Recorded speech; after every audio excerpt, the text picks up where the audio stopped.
না, গত সপ্তাহে এই মামলা আবার শুনানি হয়েছে। সেদিন ওরা সেকেন্ড যে পোস্টমর্টম হয়েছে সেই পোস্টমর্টমের রিপোর্ট আমাদেরকে দিয়েছে।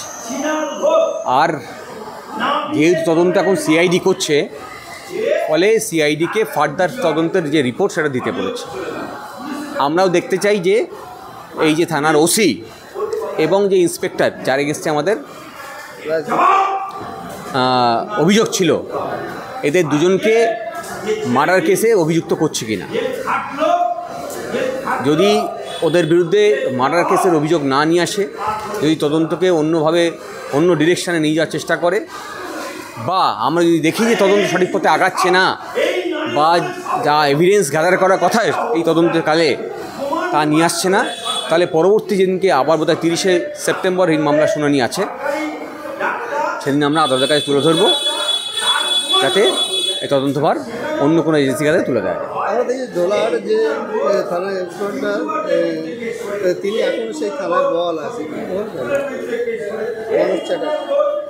যিনি সাব ইন্সপেক্টর ছিলেন তাকে সরিয়ে দেওয়ার কথা ছিল। আর যদি অফিসাররা এখনও এই থানায় কাজ করে থাকেন, তাহলে আমরা পরের দিন বিষয়টি মামলা কোর্টের কাছে তুলব, এবং যাতে তার বিরুদ্ধে ব্যবস্থা নেয় সেই আবেদনও জানাবো আদালতের কাছে। আমরা দেখেছি যে আল ইসলাম থেকে আবু সিদ্দিক যে মামলাগুলো সিআইডি রাতে গিয়েছে, অনেক পিছিয়ে গিয়েছে এই মামলাটা রয়েছে। দেখুন, একটা জিনিস আজকে স্পষ্ট হয়েছে যে আদালতের কাছে এই বাস্তবতা উঠে এসছে যে যাদের কাছে এই রাষ্ট্র ব্যবস্থার আইন শৃঙ্খলা রক্ষার দায় ছিল, তারা নিজেরাই অপরাধীর তালিকায় যুক্ত হয়েছে, এবং যার কারণে এই ওসি বা সাব ইন্সপেক্টরদের এগেন্সটে মার্ডার কেস রুজু হচ্ছে। এমনকি রিসেন্টলি দেখেছেন টালা থানা ওসিকেও গ্রেপ্তার করেছে। ফলে এতদিনে একটা ধারণা আদালতের কাছে ছিল যে যারা আইন রক্ষার দায়িত্ব আছে তাদেরকে বিশ্বাস করতে হবে, সেই ধারণা ভাঙছে। এটা তো দীর্ঘদিনে একটা ধারণা যে যারা আইন শৃঙ্খলা রক্ষার দায়িত্বে আছে তারা সংবিধানের শপথ নিয়ে আইন বিরোধী কাজ করবে না, কিন্তু এখন আদালতের কাছে অনেকটাই প্রমাণিত হয়েছে যে তারা করছে, তাই এই তদন্ত চলছে। ফলে আমাদেরকে এই ব্যবস্থাপনার মধ্যে থেকেই এই যারা অভিযুক্তদের বিচার করতে হবে। ফলে আগামী দিনে যাতে এই বিচার পায় তার জন্য আমরা সব রকম প্রচেষ্টা করব। 30শে সেপ্টেম্বর সম্ভবত এই মামলার পরবর্তীতে।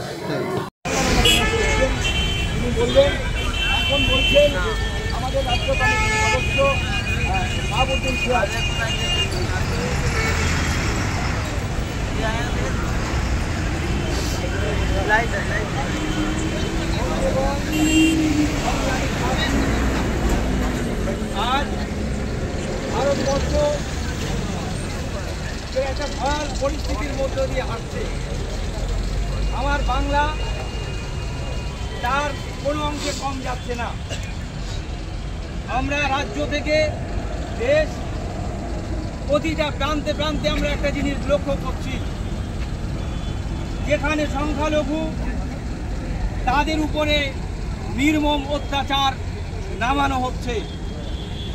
আজকে আমরা এই গান্ধী মূর্তির পাদদেশে এখানে জমায়েত হয়েছি। আমরা এখান থেকে ধিক্কার জানাতে চাই হরিয়ানা রাজ্যের সরকারকে, যেখানে আমার ভাই সাবির মল্লিককে মিথ্যা অভিযোগে গোরক্ষকরা নির্মমভাবে পিটিয়ে পিটিয়ে হত্যা করেছে। আমরা দেখেছি এর আগেও আফরাজুলকে হত্যা করা হয়েছে, পেহলু খানকে হত্যা করা হয়েছে। এমনভাবে বাংলার বিভিন্ন যারা পরিযায়ী শ্রমিক দিন রাতে কাজ করছে তাদের উপরে অত্যাচার।